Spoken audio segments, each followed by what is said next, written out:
Welcome to IIT Ganit. So today we are going to start our one of the main topic of reasoning, that is calendar. So be with us till the last. Okay, so you will learn the concept of calendar. I am sure, I promise you. But हाँ, practice करनी है और सारे concept साथ के साथ सीखने हैं.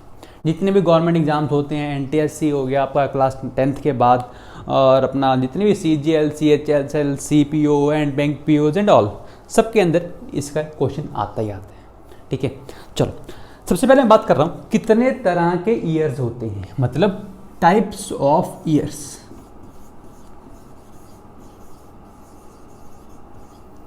सो there are two types of years. आपने सुना होगा, एक तो लीप ईयर सुना होगा. तो मैं बात कर रहा हूँ पहले नॉर्मल ईयर की. एक होता है नॉर्मल ईयर और एक होता है leap year. So normal year और लीप ईयर में डिफरेंस क्या होता है? नॉर्मल ईयर के अंदर कितने डेज होते हैं? 365 डेज होते हैं. और जो लीप ईयर होता है उसके अंदर 366 डेज होते हैं. ओके, अभी 365 डेज का मतलब क्या है कि अगर आप ध्यान से देखो, इसके अंदर 52 वीक्स तो कंप्लीट होते हैं. इसके अंदर 52 वीक्स कंप्लीट होते हैं, प्लस 1 डे एक्स्ट्रा होता है. चेक कर सकते हो आप, डिवाइड कर दो 7 से डिवाइड कर दोगे तो वीक्स आ जाएंगे कितने होंगे, क्योंकि एक वीक पे 7 डेज होते हैं. तो नंबर ऑफ वीक्स निकालने के लिए इसको 7 से डिवाइड करोगे तो 52 तो कंप्लीट आ जाएगा और 1 रिमाइंडर आ जाएगा. सिमिलरली यहाँ पे 52 वीक्स तो कंप्लीट होते हैं, प्लस 2 डेज एक्स्ट्रा होते हैं. ठीक है, ये तो बात हुई हमारे कि ईयर्स कितने टाइप के होते हैं. अब हम बात करते हैं कि कौन से ईयर को मैं लीप ईयर कहूंगा और कौन से को नहीं कहूंगा, उसकी बात करते हैं. तो pause the video and whatever you want to write it down. Okay, so अब बात करते हैं which year is known as, या विच ईयर इज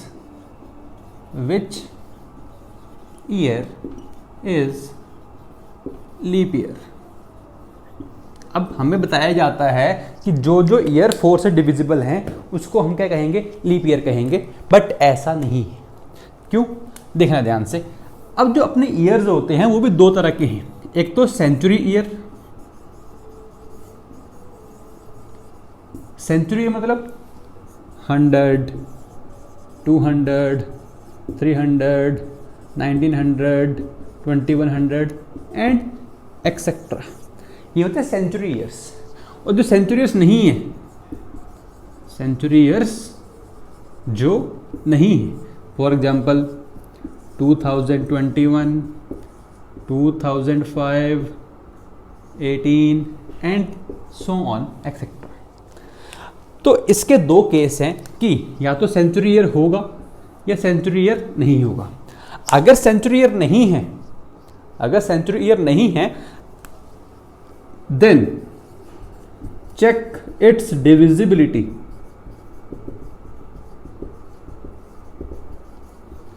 by 4. मतलब अगर 4 से डिविजिबल है तो लीप ईयर, अगर 4 से डिविजिबल नहीं है तो लीप ईयर नहीं होगा. क्लियर है? बात कर रहा हूं सेंचुरी ईयर जो नहीं है. और जो सेंचुरी ईयर है उसको लीप ईयर चेक करने के लिए then check the divisibility by 400. जो 400 डिविजिबल है वो लीप ईयर होगा, जो 400 डिविजिबल नहीं है वो लीप ईयर भी नहीं होगा. जैसे अगर आप यहाँ पे देखो ध्यान से, 100 को मैं अगर 400 से डिवाइड करूँगा तो क्या कंप्लीट डिवाइड हो पाएगा? नहीं हो पाएगा. तो ये लीप ईयर नहीं है. इसको डिवाइड करो, ये भी लीप ईयर नहीं है. ये डिवाइड कर लो, ये भी नहीं है, ये भी नहीं है, ये भी नहीं है. मान लो कोई आपसे कह दे 2000, तो 2000 का 400 से डिवाइड करो, कंप्लीट डिवाइड हो जाएगा 5 पे, मतलब 2000 मेरा लीप ईयर है. ऐसे ही मान लो 1600 कह दे कोई, 1600 चेक कर लो, 400 डिविजिबल है, बिल्कुल है, मतलब ये एक लीप ईयर है. यहाँ पे 4 से डिविजिबिलिटी चेक करनी है. लेटेस्ट से कोई कह देता आपको 1965, बताओ क्या 4 से डिविजिबल है? भाई 60. अब सबसे पहली बात तो 4 से डिविजिबिलिटी का रूल क्या होता है? ओनली लास्ट के 2 डिजिट्स चेक कर लो बस.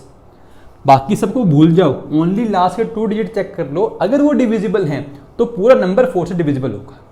तो 4 की टेबल में 65 आता है? नहीं आता, मतलब ये लीप ईयर नहीं है। लेटेस्ट से कोई एग्जांपल और ले लेते हैं, 2020, बताओ लीप ईयर होगा? बिल्कुल है, चेक करो, 20 डिविजिबल है, बिल्कुल डिविजिबल है, मतलब ये लीप ईयर है। This is the concept how to find whether the given year is leap year और नॉट। क्लियर है? यहाँ तक क्लियर होगा। अब यहाँ पे एक बात आती है, जो लीप ईयर होता है उसके अंदर एक खास बात है। क्या खास बात है बताओ? लीप ईयर के अंदर जो अपना फरवरी का मंथ है उसके अंदर नंबर ऑफ डेज कितने होते हैं? 29 होते हैं, और बाकी सब नॉर्मल ईयर के अंदर नंबर ऑफ डेज 28 होते हैं। तो मैं लिख रहा हूँ नॉर्मल ईयर में जो फेब होता है उसमें 28 डेज होते हैं, और जो लीप ईयर है उसमें फेब के महीने में 29 डेज होते हैं, उसमें 29 डेज होते हैं। यहां से एक क्वेश्चन बनता है, क्वेश्चन ये बनता है, हाउ मेनी टाइम्स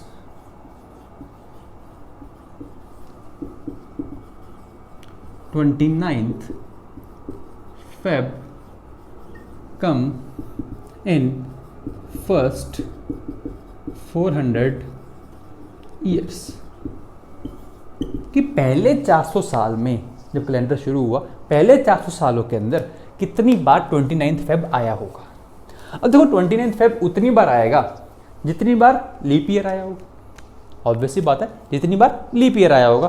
तो बात करते हैं कितनी बार लीप ईयर आएगा। पहली बात तो पहले 400 सालों के अंदर।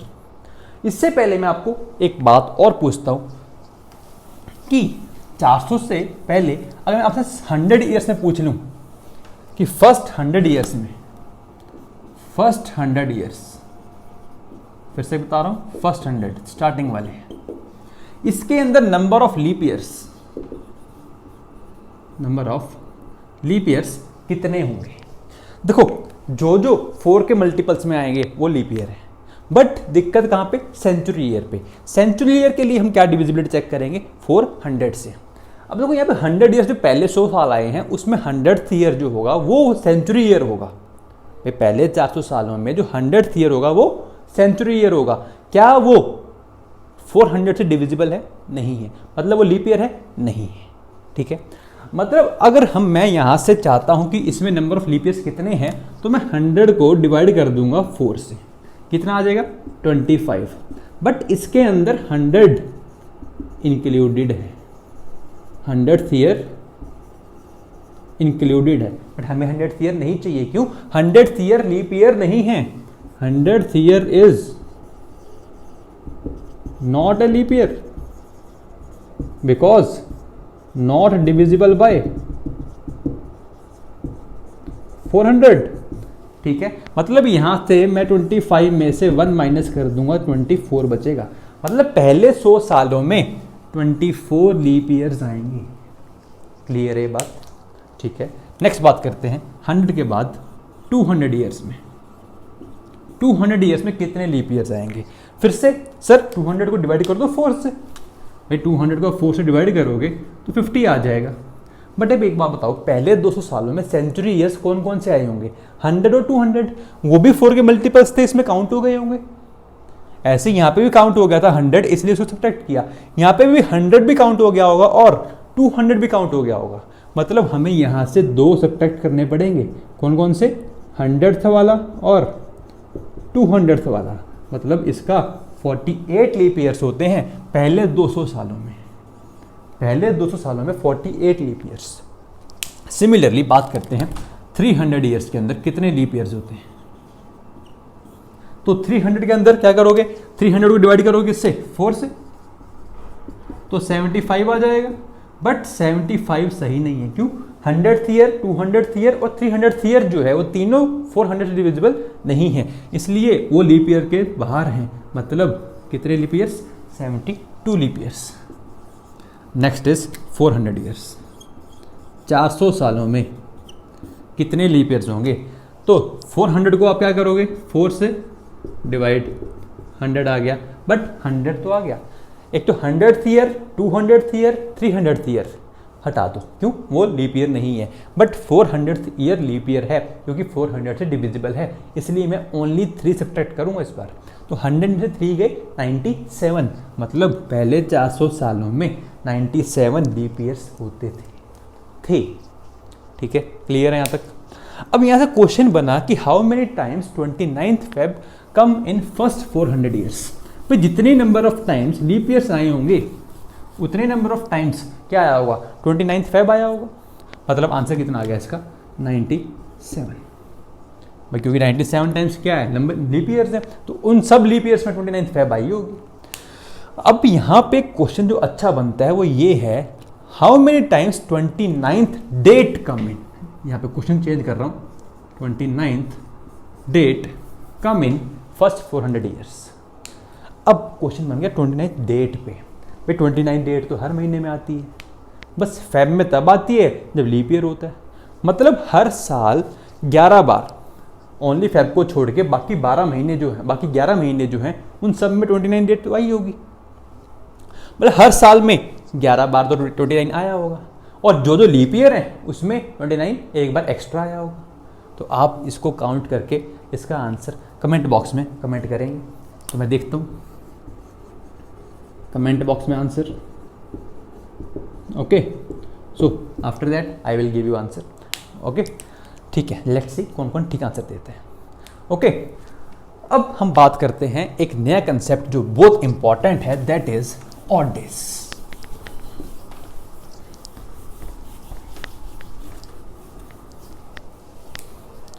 कंसेप्ट ऑफ ऑड डेज,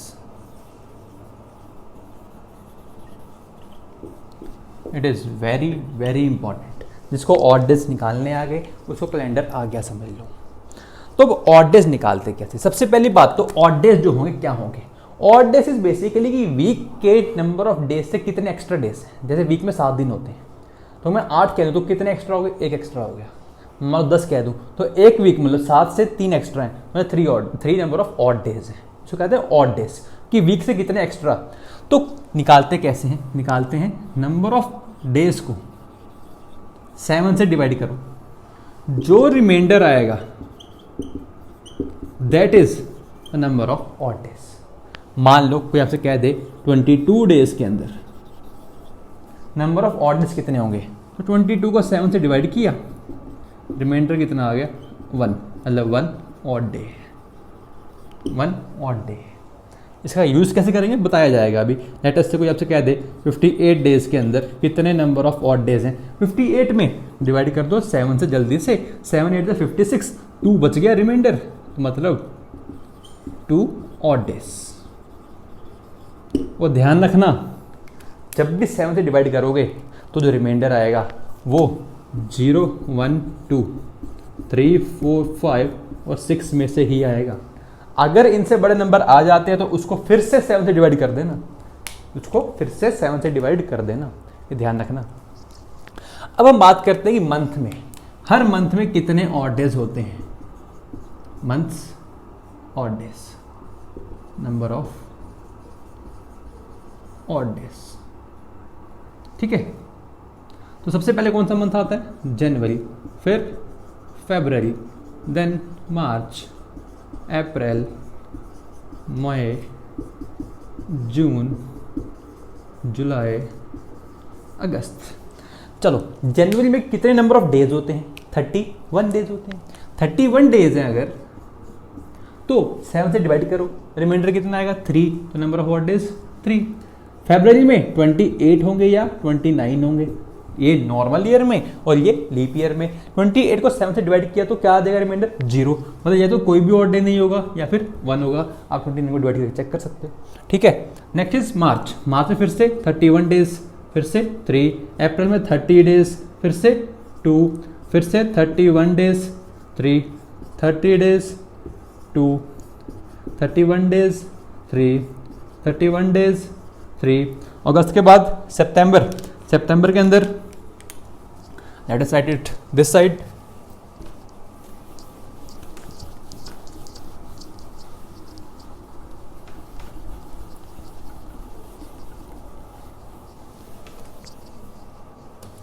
अगस्त के बाद सितंबर, अक्टूबर, नवंबर एंड दिसंबर।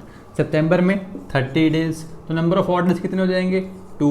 अक्टूबर में 31 तो 3, नवंबर में 30 तो 2 एंड दिसंबर में 31 तो नंबर ऑफ ऑड डेज 3। अभी याद नहीं करना हमें कि नंबर ऑफ ऑड डेज जनवरी में 3 होते हैं, फरवरी में 0 या 1 होता है ना। 7 से डिवाइड करो, रिमाइंडर निकाल लो, that is number of odd days. Clear है। अब यहाँ पे एक बात और बताता हूँ आपको, सुनना ध्यान से। आई होप आपने नोट कर लिया होगा, जल्दी से नोट कर लीजिए, pause the video and note it down. यहाँ पे मेन पॉइंट है वो सुनना। देखो नॉर्मल ईयर के अंदर